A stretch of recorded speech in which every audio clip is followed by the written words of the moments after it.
unlike, I think, most of the people who've appeared on the stage so far today, someone who's works for a technology company or has something to sell, in fact. I'm a writer, I'm a visual artist, I'm a computer scientist by training. I consider myself to be a technologist, a kind of vague word that means I'm just really, really interested in this stuff. The title of this talk is New Dark Age, which sounds grim, because it is. Because I find myself, despite coming from as I say, a background in computer science, a background as an internet hippie, a kind of joyous nerd, someone who loves technology, to be deeply concerned about many of the trends we see in technology and thus in the world today. And I'm going to talk a little bit about where that phrase comes from and what I mean by it. I'm interested in the way that we talk about technology primarily, because I think when we talk about technology, we're usually really just talking about us and our society and the way that we interact with one another. And so an interesting place to start with this idea of a new dark age is with the cloud, which is such a fascinating term to me. We hear this talk of the cloud as though it's some sort of magical, mysterious, faraway place where stuff just happens, magically and beautifully. We upload our photos, we tell it our secrets, we talk to our friends through it, we give it all our money. But it's sort of nebulous and invisible. And yet it's always really important to remember that the cloud is actually very solid. It's huge buildings filled with computers that are owned by companies that exist within legal jurisdictions, within particular geographies, that have an impact on the world in many ways that I'll talk about. But then also I always want to insist that that name still tells us something important about how we interact with it, that it remains sort of cloudy, and its cloudiness, the very uncertainty that it brings, is super important. And I like this image of technology and the weather, technology relating it to natural systems. I've found looking at that, and particularly its history, to be super productive in thinking about these things.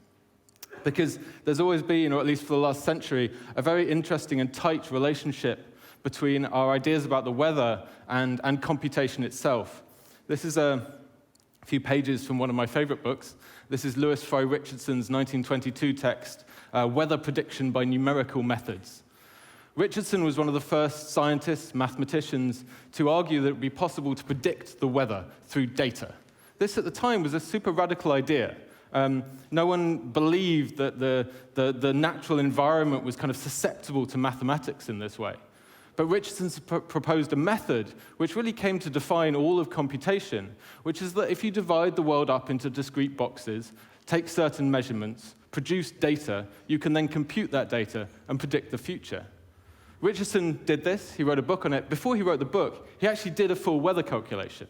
He took all of this data for Western Europe, and he worked out point by point what the weather would be like. But this was before computers. He did this with pen and paper, and it took him about 3 months to do a single daily forecast. He also did it under shell fire because he was an ambulance driver in the First World War at the time. It was an astonishing achievement. But he didn't really imagine that this would actually be effective because he didn't foresee computers. In fact, it took another 30-odd years before this was transformed into a computer program. This is the same or a very similar weather forecast performed on a computer. And it's, in fact, the first 24-hour forecast that ran quicker than 24 hours, because we finally had computational power that would keep up with the actual weather. And this is the computer that it was performed on. This is the ENIAC, one of the very earliest computers that was built in the US during the Second World War. ENIAC, one of my absolute favorite computers. You can nerd out at this if you want. It's a beautiful thing. It took up 2 whole rooms here at the Aberdeen Proving Grounds in Maryland. And it was invented basically to do 2 things, to predict the weather and to build atomic bombs. That's basically where computers come from weather prediction and building atomic weapons. And they contain that history within them to this day.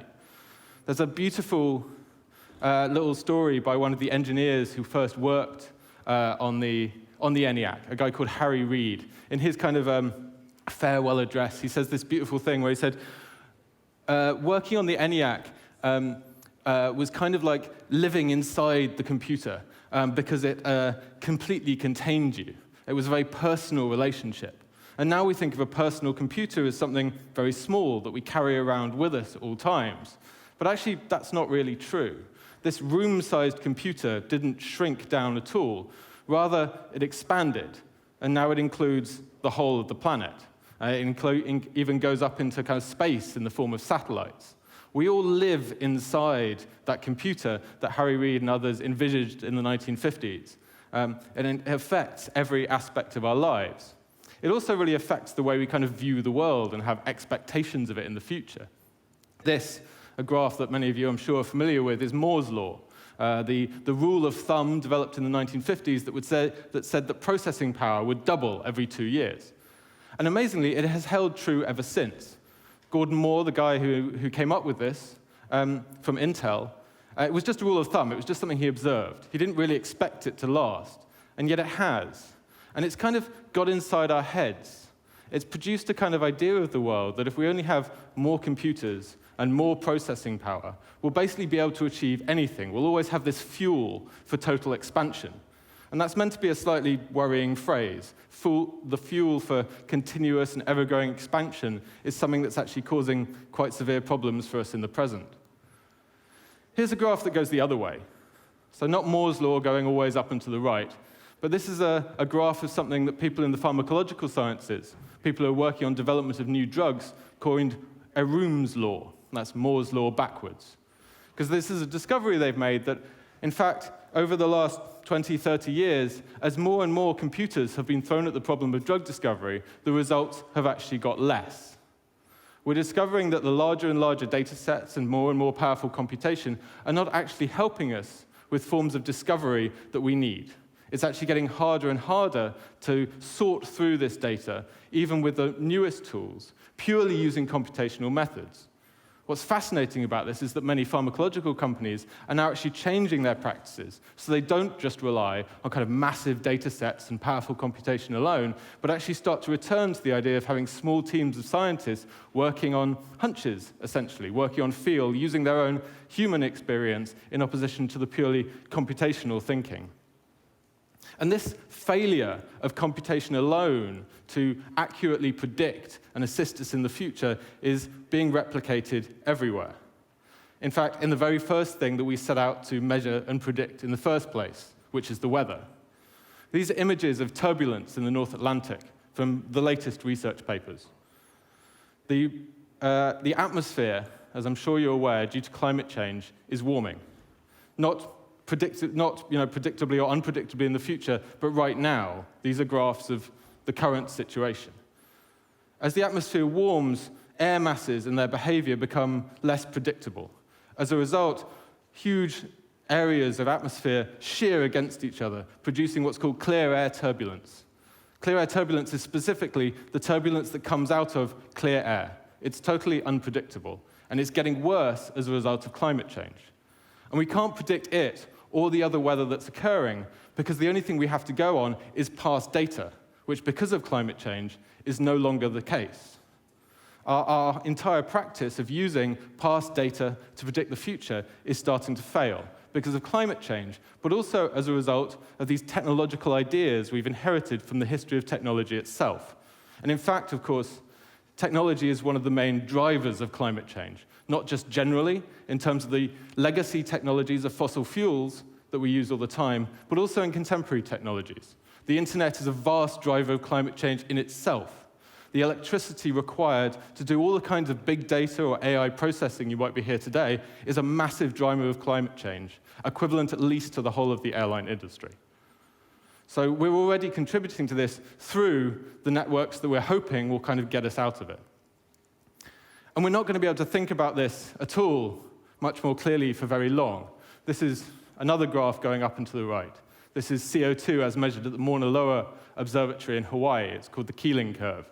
It shows the exponential growth in CO2 in the atmosphere that's been ongoing for forever, essentially, but increasing exponentially in the last 50 years. What this graph shows is that we surpassed 400 parts per million in the atmosphere a couple of years ago. What it doesn't show is that indoor CO2 regularly passes 1,000 parts per million. It's probably somewhere close to that in this room now. It's not a lot of ventilation. We're all breathing in here.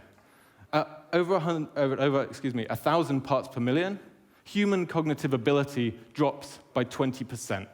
You're dumber by breathing in CO2. And we're actively increasing the CO2 in the atmosphere. It's getting harder and harder to think. And our technology is effectively contributing to this at present. One of my favorite examples of this is a phenomena that park rangers in the US name death by GPS. This is when people have become so accustomed to trusting into the technological systems that they've been given that they follow them wherever they go. They've had people die in the middle of Death Valley because they've driven their cars down dirt tracks following that little bright line. Or examples of people driving into rivers or into the sea because the map shows that that's where the road goes. We've given so much over to these computational systems that we're losing our ability to think for ourselves. And in case you think that's just something that, well, basically stupid people do, it's actually an example of something that's quite well known in psychological and neurological studies. It's called automation bias. It means basically that we trust technology. Or rather, not even us, deep structures in our brain do this. They've put pilots inside highly sophisticated simulators, very well-trained pilots, people with thousands of hours of flying experience. And they've put them through simulated emergencies in which the pilots know exactly what they need to do. And then they put in some kind of automated system that at a critical moment suggests they do the wrong thing. And 90% of the time, even highly trained people follow the bad advice with hideous consequences when given that advice by an automated system that they trust. Our brains basically like the easy way out. They're very easy to short circuit, particularly with technology and things in which we trust. Of course, not all of us even have the choice about following these automated systems because of the ways that we're designing them into society. This is a picture of an Amazon warehouse, which is an absolutely kind of fascinating infrastructure that displays some of the qualities of the kind of spaces that I'm talking about. This is one of the places where you have an ENIAC-like room of computation, although you wouldn't really know by looking at it that you're looking at a computer, but you kind of are. Amazon uses this really extraordinary thing called chaotic storage. So what happens is basically if you're a large e-commerce company and you have millions, if not billions, of things for sale, people don't order them alphabetically, right? They don't order them nicely, essentially. They order a bunch of random stuff. And if you have a vast warehouse, you don't want the people picking those things to have to walk 2 kilometers this way to get that thing and then 2 kilometers back this way, right? You need to group them according to how people actually order them. And they use an algorithm to do this, the chaotic storage algorithm, which means basically on these shelves you might find a book next to a DVD, next to some cleaning products, next to some bath products. Whatever it is, the algorithm has decided are likely to be bought together. The result of this is that this space is completely unnavigable to humans. It looks like chaos. You have no chance of finding something in this, which is why employees who work on these warehouses wear wrist-mounted devices that guide them like GPSs around the space. They're completely automated by a machine. The side effects of this, of course, are that it's also possible to monitor the employees totally, to know how long their lunch breaks are, when they take toilet breaks are. It's possible to de-skill the workforce. There's no longer any incentive to educate your workforce when all they have to do is follow a guide like this. And it's also very possible to monitor them and keep an eye on possibly who's talking to each other, who's planning to unionize, to have full and utter total control over your employees. And everything outside that, as I say, including the lack of any necessity of educating your employees, is damaging to society more broadly as well. There's something very weird, I think, that we're designing so many of the technological tools we use every day to effectively hide things from us, right? These are what are known as dark kitchens. If you use a delivery app in a big major city, in the UK it's things like Uber Eats and Deliveroo, the demand has so far outstripped the supply possible from the restaurants that popular restaurants basically put up these containers in car parks where you have chefs working 12-hour shifts to provide meals for the orders. The distance between this and the image that we sell of technological convenience is extraordinary. I find it amazing that we put so much effort into hiding the labor and the work that actually goes in to providing us the lives we want. And of course, this isn't just at the level of delivery apps. This is happening across almost everything that we do. For everything that's made technologically convenient, something is hidden. And it's usually people who are worse off and getting worse off because of these tools.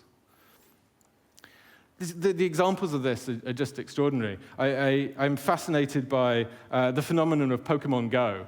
I'm sure there's some people here who play this. But I'm also highly aware that most people who play it are not aware that many of the locations that they are taken to by the app have been sold to advertisers. So that you literally follow to find your Pokemon gym or the high-value Pokemon, and you suddenly find yourself deposited at the front door of a fast food restaurant or a particular shop that's been personally identified for you by the various analytics that the company holds on you, and that it aggregates from everywhere else. If you think it's not just the Amazon workers who are being directed around step by step for your convenience, it's also millions and millions of people playing alternative reality games who have literally no idea that they're being walked through the world and guided through it by forces that they have literally no idea about. And this has, in other places, absolutely devastating societal effects. One of the places in which this plays out incredibly clearly is in YouTube. Which is, frankly, a cesspit of awful things. But what's particularly unpleasant tactic is autoplay and its suggestion algorithm. Autoplay and YouTube's suggestion algorithm are completely uncoupled from any kind of idea of societal value or ethics. And this is Exhibit A. This is Walter Cronkite talking very sensibly, very straightforwardly about climate change back in 1980. And these are the suggestions that YouTube thinks that you should watch next. A succession of videos debunking or claiming to debunk climate change, to say that this is not real, that this is not something you listen to. This is the suggestion from a vast corporation that has millions and millions of people following it and shapes their opinions and their thoughts in very real ways. There's something that's happening here that's actually quite well documented. There's a lot of papers on this. Basically, what you have is you have an algorithm that's been optimized for people's attention, and that's it. All it wants to do is to keep you watching for longer. And it's discovered by accident, but very realistically, that what people want is kind of contrary opinions. What they want is sensation. What they want is the discovery that they know something that other people don't. It's a very basic human desire. And so YouTube essentially radicalizes people. It essentially takes you on a journey from what may start in a very innocuous place, or even a sensible scientific place, and deliberately moves you into a place of increased political paranoia and uncertainty and falsity. And this is not what the algorithm was designed to do, but it's what happens when technology is decoupled from any wider context or social ethics. And the problem is we're so easy to do this to. My favorite example of this, men, let's say, are very easy to do this to. I'll narrow it down to that. Some of you may have heard of Ashley Madison, which was a dating website for people who wanted to have affairs. People who wanted to have affairs. A few years ago, they had a huge data leak. Hackers got in, they took everything out, they put it all on the internet. It was very, very embarrassing for a lot of people. But researchers went through the data, and they discovered that though this was a website for men and women, it probably won't surprise you too much to hear that 90% of its users were men. And in fact, when they looked at the accounts that were registered as female, they discovered that only about 1,000 of those were active. The rest of them were people who logged on once, gone, "Oh no," and walked quietly away, as they should have done. But those 1,000 accounts, each of them sent tens of thousands of messages a day. They were completely automated. And this site was making millions and millions of dollars. It had convinced millions and millions of men to have sexy conversations with bots, and they were paying for it.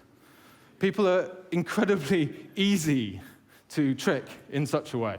There's certain things that work better than others, but this attends, as I say, across pretty much all of our social networks and really, therefore, into politics and society more broadly.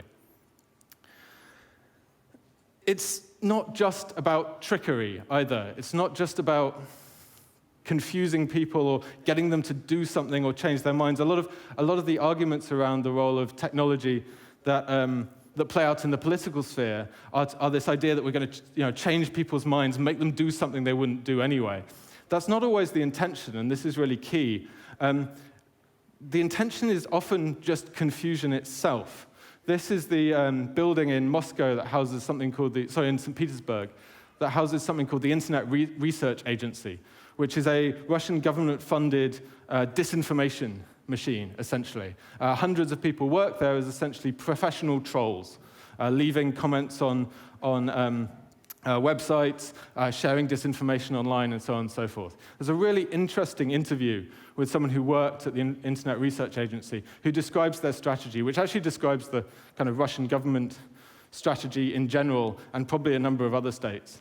They said, we realized a long time ago it actually wasn't possible to change people's minds. What we want to do is we want to muddy the waters. We want to make the internet so horrible that nobody sensible will want to have anything to do with it. They're just going to poison the discourse. And that's very easy to do because it's so easy to manipulate and be manipulated through these systems.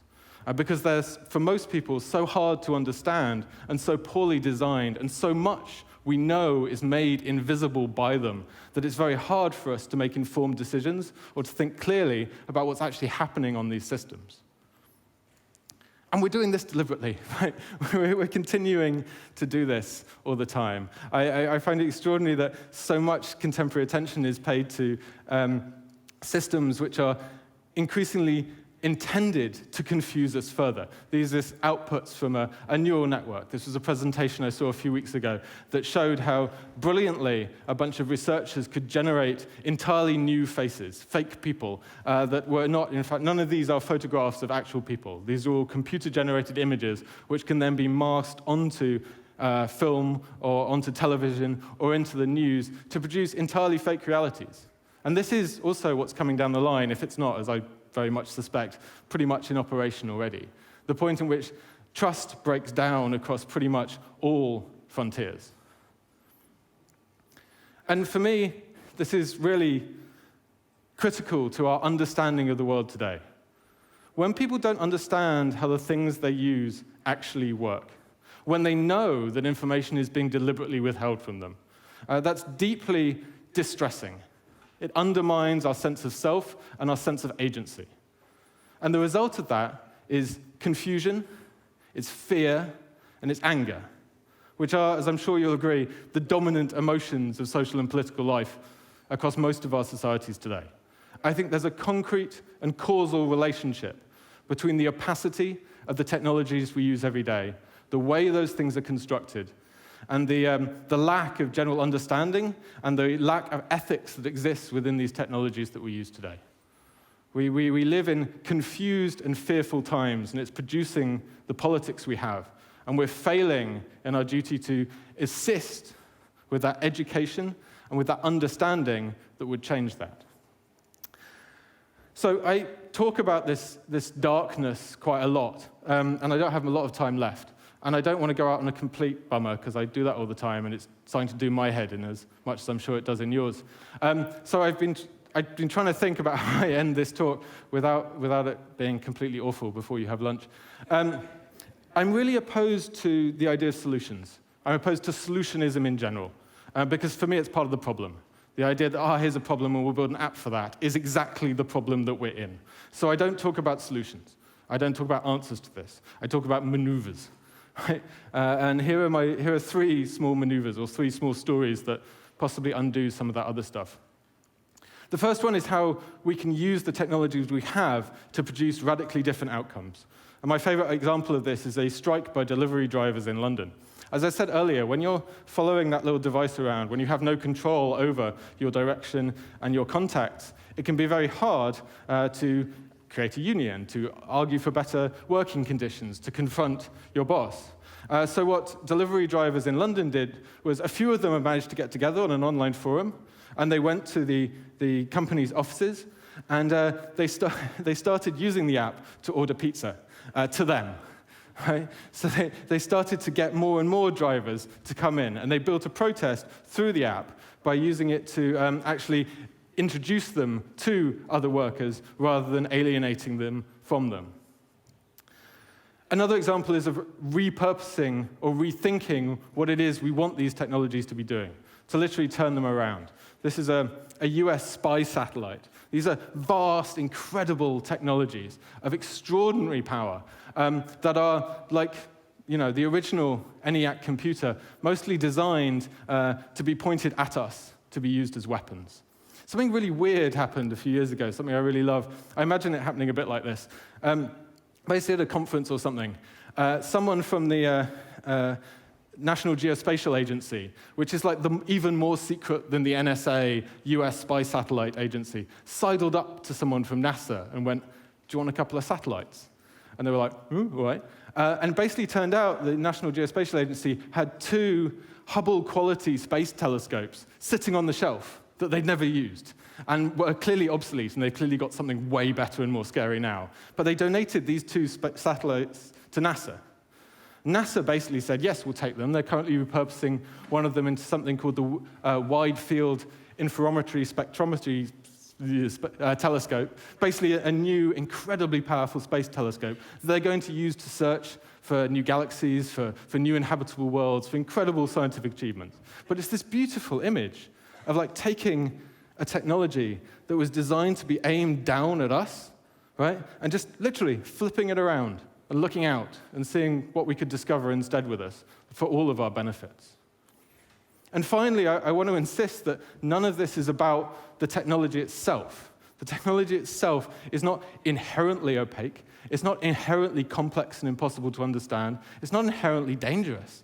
And this has always been true, right? This is what I think of as one of the first technologies of democracy. This is a thing called the Clariterion, which is a larger stone which used to stand in the ancient agora of Athens in 300 BC when they invented democracy, right? And it was a machine for administering democracy, right? In a beautiful way. The entire suffrage, which, to be clear, was only free adult property-owning men, we can do a lot better, but the entire suffrage would come down, and those who were chosen by lot would insert little ID tags into the front of this stone, and someone would pour a set of balls down a tube, and according to the colors of those balls, black and white, be the people whose ID tags corresponded would be put in charge. Right? They actually had a system that was based on what's called sortition rather than elections. People in charge were chosen by lot, which is also a thing that I totally think should come back. But my point is this. The technology that ran that democracy was something that stood in the middle of the market square, that was visible to everyone, that anyone could come down and they could see it at work and they could understand and fully participate in the system that they were engaged in. It's a simple technology. It's got more complicated, but the values it holds don't change. We can think about the context of the things that we build, and we can work to make them educative, more just, and increasing of equality, rather than intending to confuse and intending to overcome, to predict, to take the place of people, and essentially to remove their agency. So please, if anything, think about working on things like space telescopes and Clariteria, and projects like this, that actually will insist us of getting out of the morass that we're presently in. Thank you very much.